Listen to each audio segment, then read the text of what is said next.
I want to talk about Walmart, the training you did there on sustainability for the staff as they've been trying to green their operations, green their fleet, green their suppliers. What wisdom did you take away from your time with the employees there at Walmart?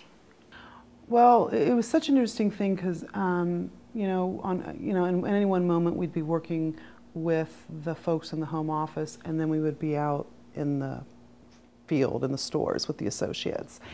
And one of the things that I liked about Walmart, and still do, I think they're still this way, is that they're decentralized in the way that they work. So a store manager is running their own business rather than it being run from the home office.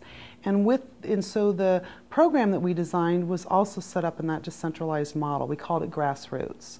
So there were basic structures, but for the most part, the people who were doing the program determined how it ran.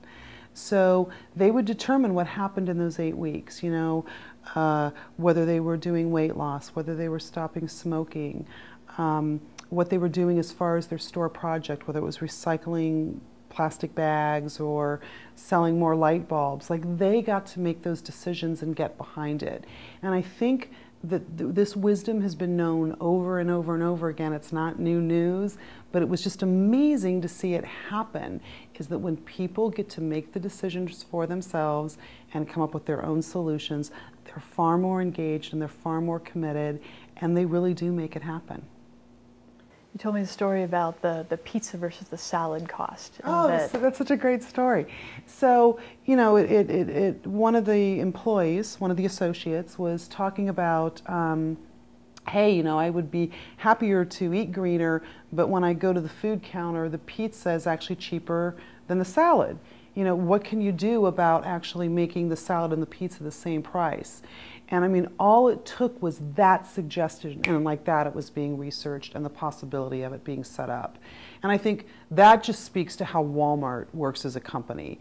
They don't care where a good idea comes from, they just act on it when they hear it. They know it when they hear it. I think if I look at my Walmart experience, when we were testing the program and then testing whether it would scale and we could roll it out quickly and efficiently, we met a lot of resistance when we went into those retreats with employees. They really were skeptical.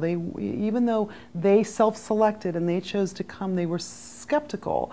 And they had in their mind a belief about what an environmentalist was and what they would look like and who they would be.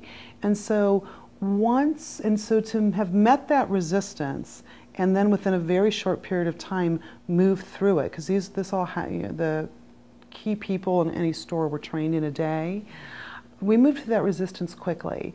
And I think that there's still resistance to move through. And so that when you meet the resistance, just keep being honest and open on both sides of the resistance, and you can move through it so quickly, so quickly. And I mean, this one woman, at the beginning of the day, she was just hostile. She really didn't, she kept looking at me saying, well, where's your Birkenstocks and things like that. And at the end of the day, she was crying. She's like, at the end of the day, she was crying. I mean, she really got that how her choices would have an impact on her own grandchildren. And, we're at a time in our country where we're looking at hope and possibility. And also, again, kind of that inner light side and dark side. When there's that much hope and possibility, fear also starts to come up. So just be patient with the fear and the resistance, and the hope will win out. Thank you, Irene. You're welcome.